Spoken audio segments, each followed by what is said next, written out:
Hi, I'm Shea Oliver, the hiking CEO, and I'm in New York City. Welcome to the first episode of Exploring the Unexpected. I'm traveling the Americas in a Jeep Wrangler and a Teardrop trailer, and this definitely isn't one of the places I usually end up.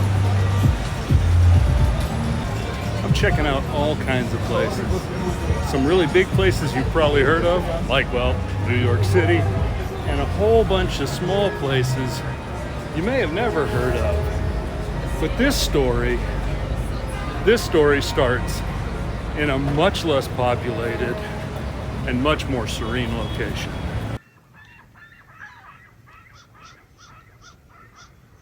Here on the shores of Cass Lake in northern Minnesota, all of the pieces finally fell into place.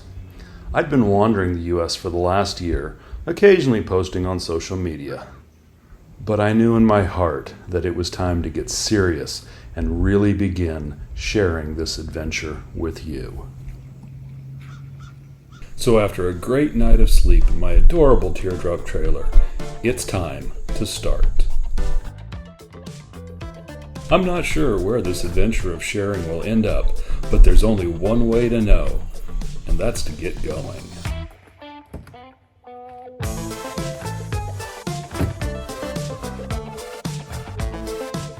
So we'll take off from the campground here at South Pike Bay on Cass Lake and head into the town of Walker to see what we can find to explore.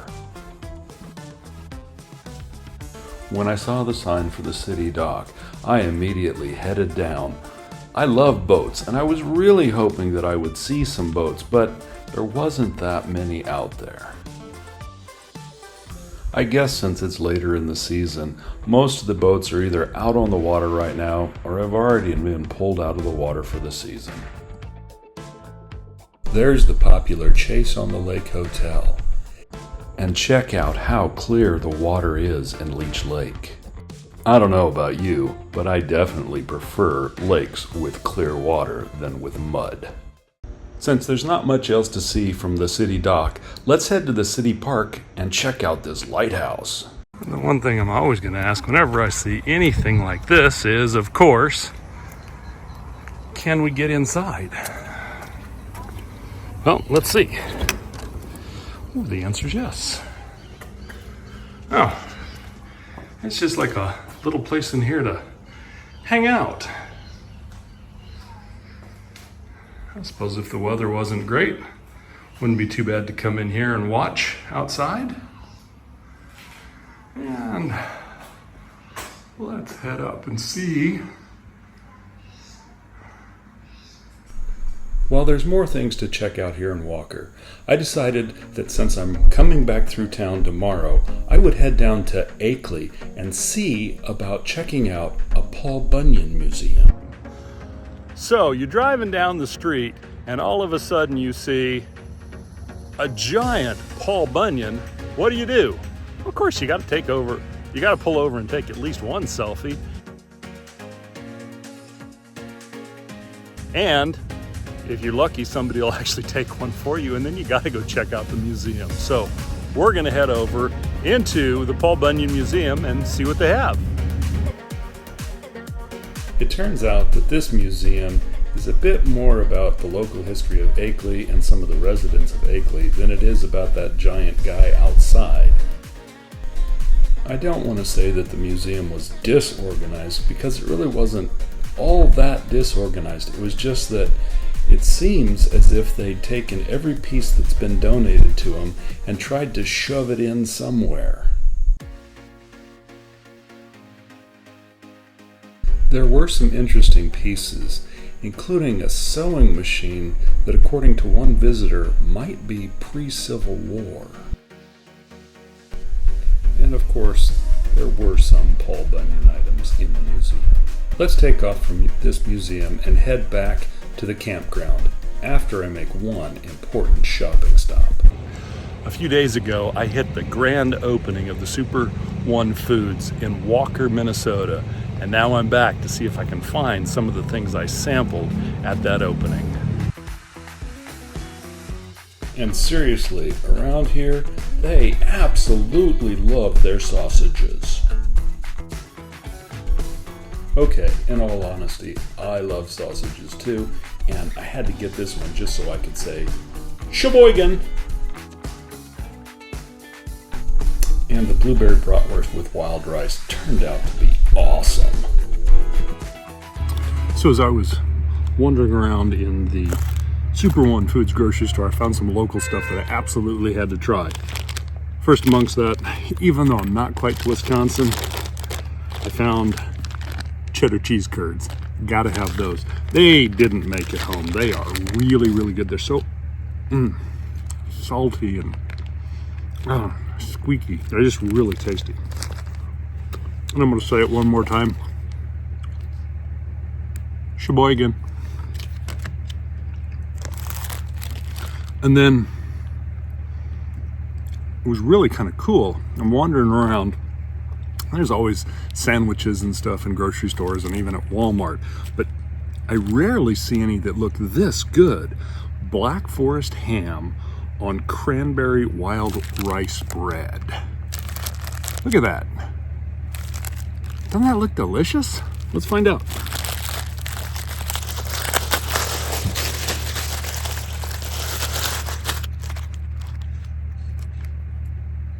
Looks like it's also got Swiss cheese on it.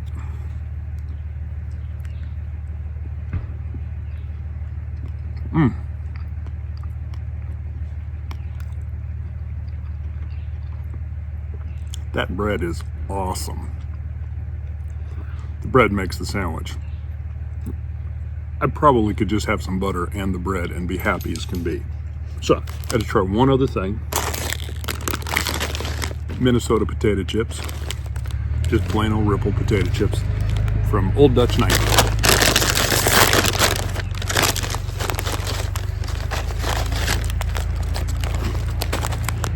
No, they're delicious.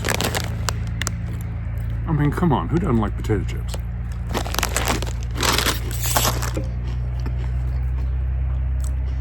And then, this is my very last Queen Bee Imperial Honey Cream Ale from Remedy Brewing in Sioux Falls, South Dakota.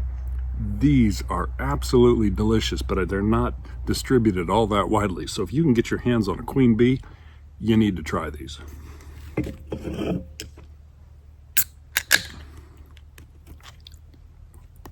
Cheers. Oh, so good. Well, I'm going to enjoy my dinner here, my last night at Cass Lake, and then start packing up and getting ready to roll out in the morning. After my delicious dinner, it was time to start packing up the Jeep and hooking the Jeep to the trailer so that I could get out of here in the morning and go check out some more things in Walker.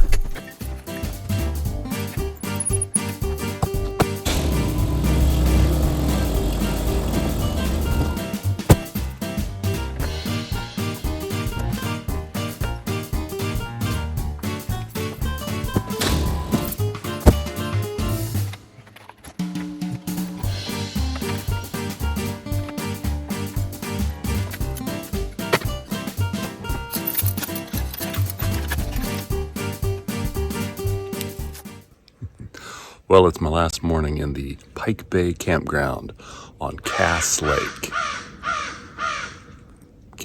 It's a gorgeous morning. I'll be heading back into Walker, and then on to Grand Rapids, Minnesota, where I've got a few things planned. And I am looking forward to another wonderful day wandering around. After enjoying a couple of cups of coffee and watching the sunrise on Cass Lake, I decided it was time to pack up the trailer and begin the day's adventure.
Well, I'm back in Walker, and I've been told that there's a very good liquor store with a great selection that I should go check out. But I'm supposed to check it out not just for the liquor, but for something else. Let's go see if we can figure out what that is. I don't know about you, but I rarely think about taxidermy when I think about alcohol. But this store, they had not only a ton of stuffed birds, but a whole bunch of dioramas that had all kinds of different animals from the area.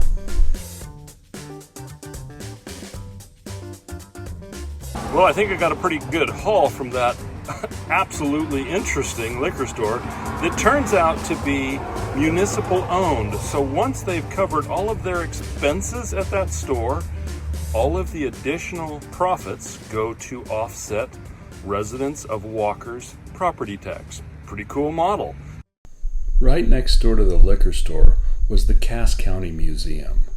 After yesterday's museum that was a bit of a disappointment, I wasn't sure what to expect heading into this museum.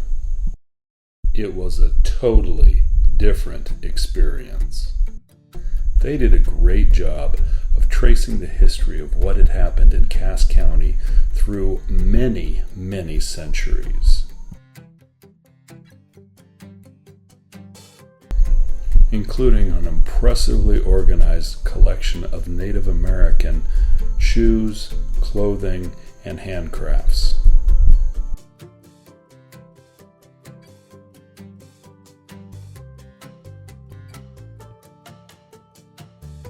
Much of Minnesota was homesteaded, and they had a great display explaining how some of the things worked back in those days.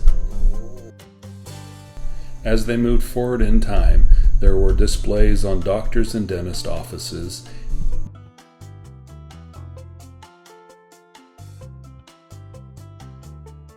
and like so many county museums, they've dedicated space to those who have served the U.S. in the military.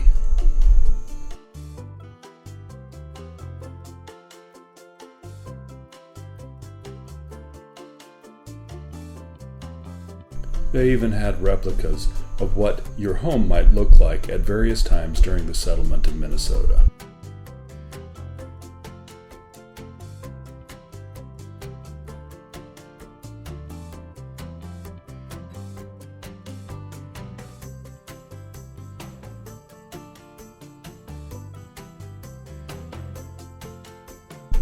And of course, they had a well-restored one-room schoolhouse.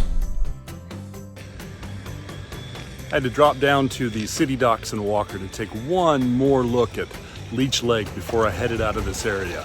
I have totally enjoyed my time here, and it is beautiful. I can see myself coming back and spending a bit more time in this area. If I do come back here, I think I'm going to try to figure out how to rent a pontoon boat. Looks like this would just be an awesome area just to wander around and enjoy yourself for a day or two on the water. After what I thought was my final look at Leech Lake, I rolled out of Walker heading toward Grand Rapids, Minnesota. I'm usually pulled in by historical marker signs, and I've stopped at the Battle of Sugar Point, the last major Indian conflict in the United States, and thought, well, I get one more look at this beautiful Leech Lake. So let me give you a quick panorama of it.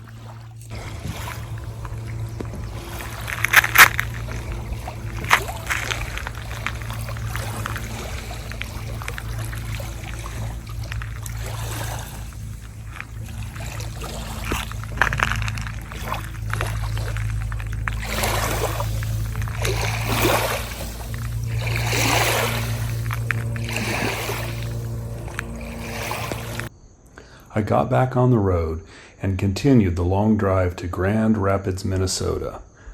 It may seem like it's quite a ways from Kansas, but there is an interesting connection. Judy Garland, who rose to fame as Dorothy in the 1939 film The Wizard of Oz, was born in Grand Rapids, and her museum and childhood home pays tribute to one of the 20th century's most iconic performers, but she was far more than just a wildly successful performer. She became an enduring symbol of hope, kindness, charity, and resilience. She tirelessly entertained troops during World War II and supported children's hospitals and charities throughout her career. The museum does a wonderful job of tracing Judy's career and of course has some great memorabilia from The Wizard of Oz, including the original carriage. Her childhood home was meticulously reconstructed and contains many stories on the placards you can see here on the table.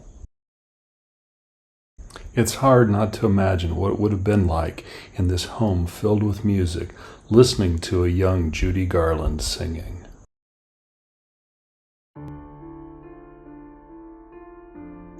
Tragically, at the age of 13 or 14, Judy was given addictive weight loss pills and soon after was being given uppers and other drugs. In 1969, at the age of 47, Judy overdosed and passed away. Her death shocked the world, leaving a legacy of unfilled potential.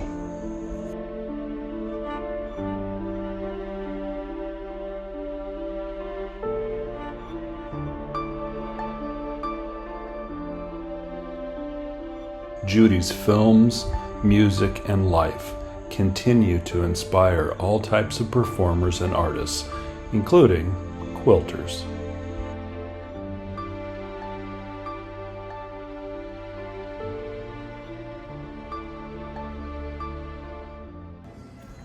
After visiting the museum, I needed to power up.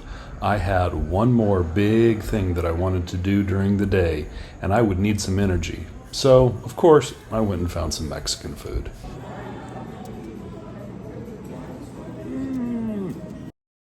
With a full belly, I rolled out of Grand Rapids and headed to Chisholm, Minnesota.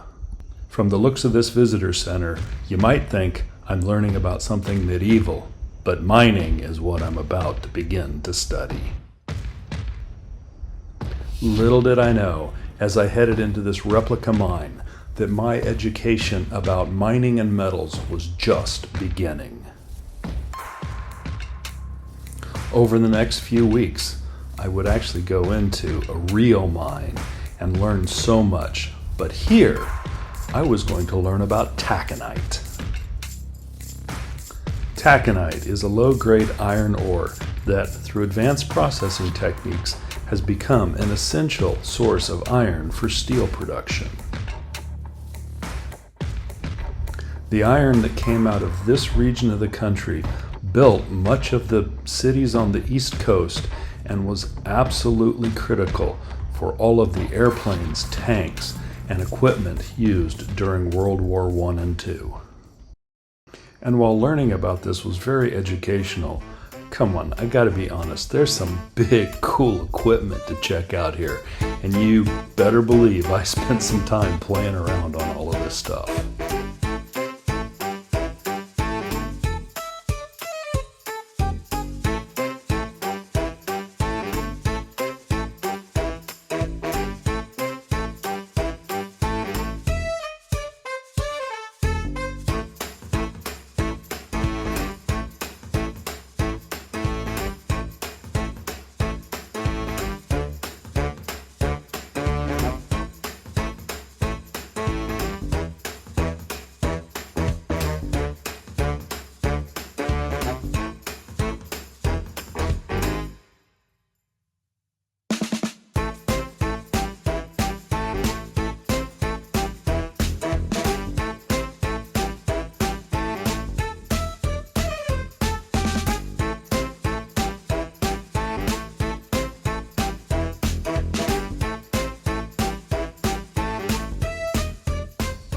In addition to all the cool equipment, they also had a museum that went into all of the rest of life that happened in a mining town. Hang on, does that say horse-drawn school bus? That's how you get to school in the winter.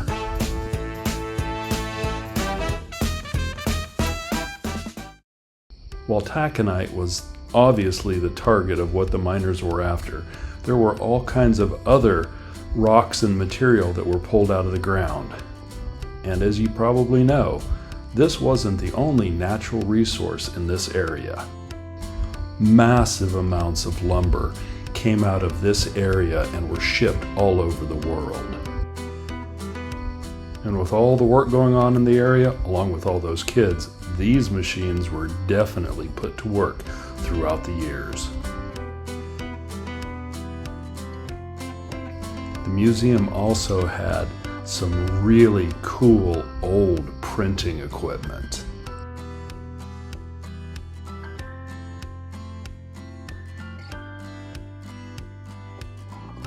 I really wish I could have gotten into my own private train car and curled up into a nice comfy bed, but instead I got into the Jeep and kept heading east. I'm at the West Two Rivers Campground near Virginia, Minnesota, after a couple of very, very busy days and after spending some wonderful time at Cass Lake.